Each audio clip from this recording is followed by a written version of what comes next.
It's the Blues Rock Show with Pete Francis and Willie Witten. Welcome to the Blues Rock Show. I'm Pete Francis, joined by Willie Witten. Today, our special guest, Joanne Shaw Taylor, who just released the Blues album. Joanne, thanks so much for coming on the show. Thank you for having me. It's a pleasure to be here. Yeah, so you're releasing the Blues album. It's produced by Joe Bonamassa and Josh Smith. Now, I know you and Joe go back quite a ways. You're really good friends. So what was the dynamic like having Joe produce for you? Yeah, I mean, I was quite nervous about it. I think that's probably natural. I mean, working with friends is always, it's always different. It's a different situation, but it was great. It was everything I hoped it would be. And I think that the big key thing was, because we have known each other so long and we have been such good friends for, 12, 13 years now, that, that element of trust was there, which I think is really, really important with a producer, that, you're not battling each other. Essentially, when you hire a producer, you're hiring, Joe Bonamassa to make his version of a Joanne Shaw Taylor album, so you've kind of got to hand it over to him. So that was pretty easy. And I don't think there were any major fallouts. I mean, there could have been, but no, it was pretty smooth sailing.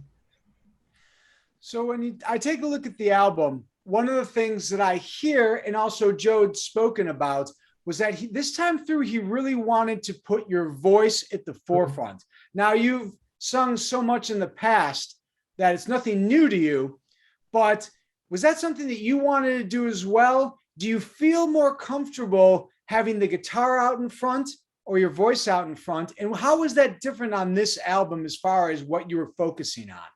Yeah, well, I mean, as you said, it was very important to Joe. And yes, it was important to me to answer that question.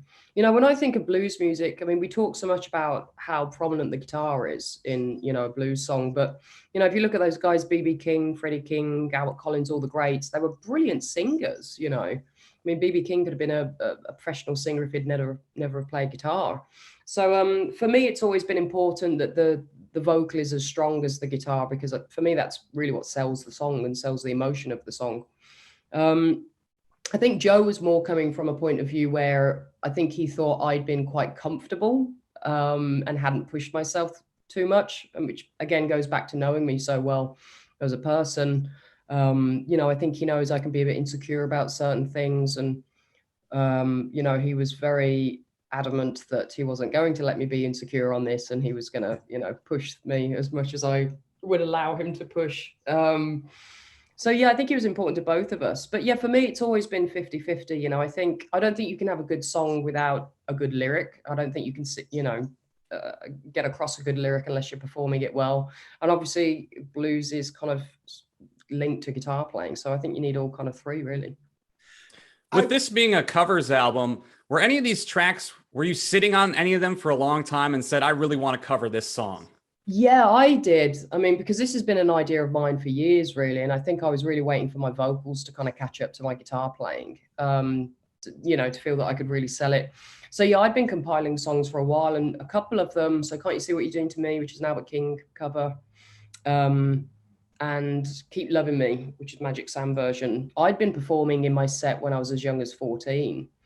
And kind of wanted to readdress them now that I wasn't singing like a 14-year-old schoolgirl from a small village in England. So I kind of, for my own self, wanted to go back. And then particularly the Little Richard ballad, I Don't Know What You've Got, But It's Got Me, is one of my favorite songs. And I was ready to fight Joe and Josh on it if they, didn't want it on there. But fortunately, they kind of went, yeah, fine. And then obviously Joe had his own ideas as well. You said you were waiting for your voice to catch up to your guitar, or at least that's what I'm assuming you meant by catching up. I have to be honest, I think when most people hear your voice, it belies your age. In that, I mean that it's very organic. It sounds very real. So often you hear people, and when they're singing, it sounds forced. Yours does not. It sounds naturally aged. Where did you learn to sing? Is that something from your family? Because that's almost to me seems like something you can't teach. Yeah, I mean, I think to a certain degree, you've got the voice you've got, and unfortunately, you can either sing or you can't. I.e., if you can pitch a note, if I could sing you a note and you can reach it, I can probably teach you to sing. If you can't do that, you've probably got very little chance. So yeah, to a certain degree, I think you've got the voice you've got. But as you've just said, it's a different instrument in how it works. It's not as easy as, if you're thinking about learning the piano, you can see where you're meant to put your hands. Whereas with all this going on inside and, the instrument is very much inside of you, it does take a bit longer. So it was a case of just getting out there and doing it and being on the road and learning when I was blowing my voice out and learning how not to do that. And so, yeah, that took a bit more sort of experience and, just years of kind of just time and effort, I'm afraid. There's no cheat sheet. Is there a track on the album where you feel Joe and Josh really pushed you? Yes. If You've Got to Make a Fool of Somebody, which I think is track number 4, I can't remember. Yeah, that one from the get-go, they sent it to me, and they sent me the Bonnie Raitt version, and I already had the Aretha Franklin version, which I just did not bother listening to because I didn't want that in my head. I consider myself a vocalist and an all right vocalist, but not in the realm of Aretha Franklin. And I'm fine with that. I know my powers and my limitations. So yeah, that was the one that was quite daunting to me. It's not at all a guitar player song. It's very much a vocalist song. So that was the one that still terrifies me. For an album called The Blues Album, I believe you have a 3-time loser. Is that what wraps up the set? Yeah. So that one, again, that was another recommendation of Joe and Josh's. So yeah, we finished with that. I wanted it higher up the album and they fought me on it. I wanted it like track number 2, but they, nope, didn't get my way. And is that also being made into a video, or a video is forthcoming for that? I believe that's the next single, I think. So yeah, there's, I think they're working on that at the moment.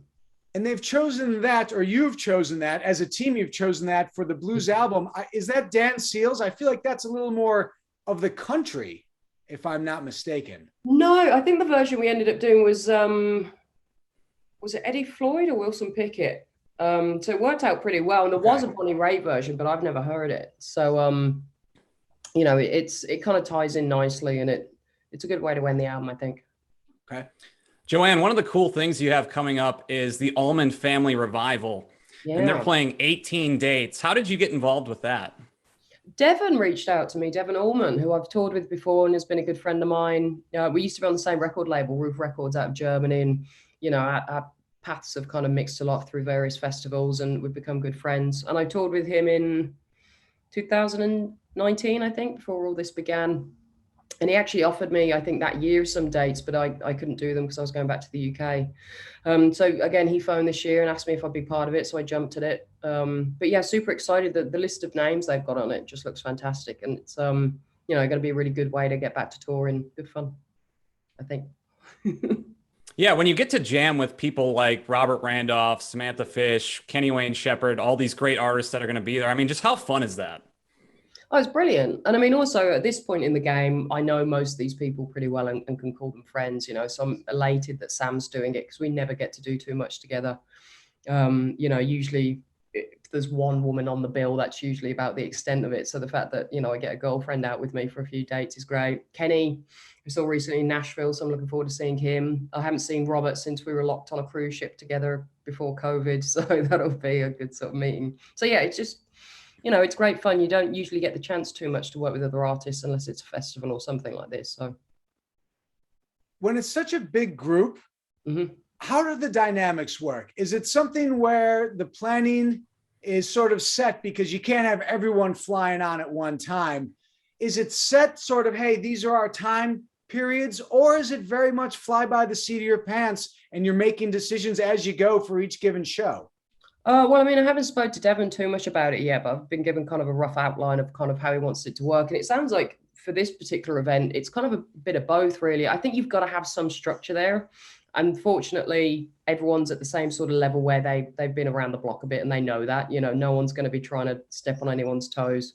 And also, if you imagine a situation where there's 10 guitar players on stage, you just don't need it. So everyone knows that. So I think it will be a case of a little bit of structure and then but not too structured that, you take all the fun and the spontaneity out of it.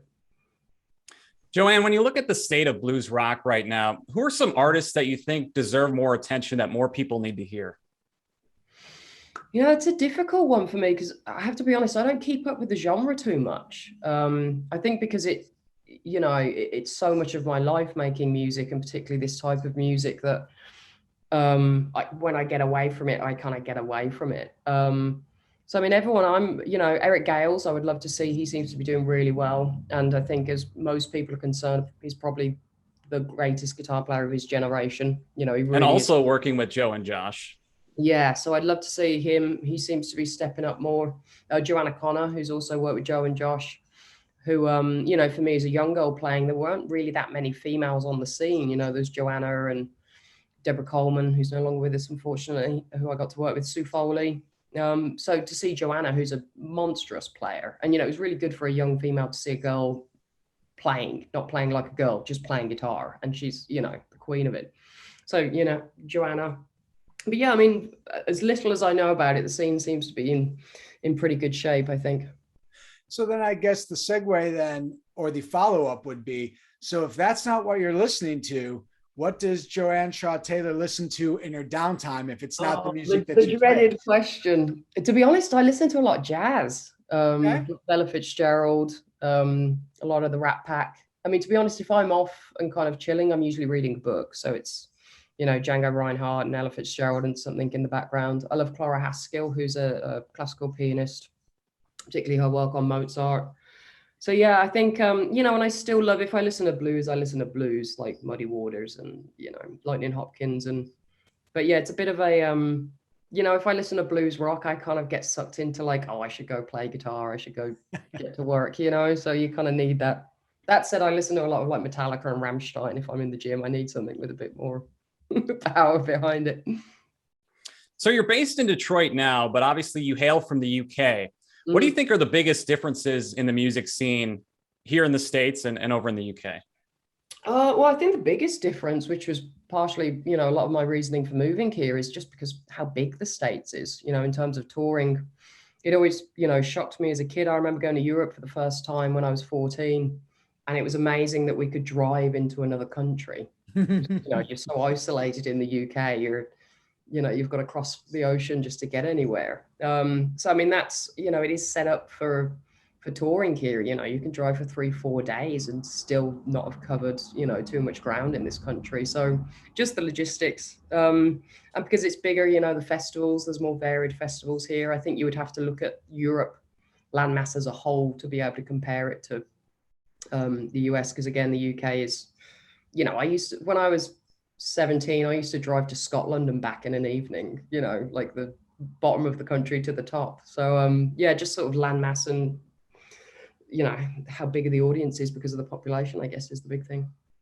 So another question that Pete and I toss around and wonder, when you talk about different audiences and you spoke about the idea of festivals being more apparent depending upon geography, as a player, as someone who puts on these shows, do you have a preference, or what are the good parts and the bad parts of being on a bill with, say, 1 or 2 other artists versus being in a huge weekend as part of a bigger festival? Do you have a preference for one or the other? No, not really a preference. And I think both are needed, because I think the biggest difference is if you're in a tour and you've worked that tour and, you know, everyone on your behalf has got all the many logistics involved to make it work, you know, it becomes its own little camp, really, in its own little world, which was, I think, more prevalent than ever when we were stuck. We got stuck in the UK when COVID hit, you know, and to try and dismantle that overnight to get everyone else, you know, you kind of made you realize what kind of a bubble you were in. So it's nice to have that, and it's nice to have that machine rolling and be able to do your own show and really get it nicely warmed up. But then it's also fun to kind of step away from that and go, it's festival, you've got a line check, you're on in 30 minutes, try and look good, bye, off you go. You know, and you're kind of shoved out there and, all right, we're doing a 40-minute set, go. So it's kind of nice to have both of those, but I wouldn't want to do festivals all year round. And it's nice to step away from the touring and do festivals every now and again. Well, Joanne, the blues album is out now. Any final thoughts before we let you go? Just, I hope people like it, you know. I do. I love it. It was what I wanted it to be. We all put a huge amount of effort in. So I just hope people get some pleasure out of it, particularly in these times when it's, you know, a bit dark out. So yeah, I hope people like it. Absolutely. Well, thanks so much for coming on the show today. We appreciate it. Thank you for having me. Thank you. All right, that's going to wrap up this week's edition of the Blues Rock Show. For Joanne Shaw Taylor and Willie Witten, I'm Pete Francis. We'll see you next time.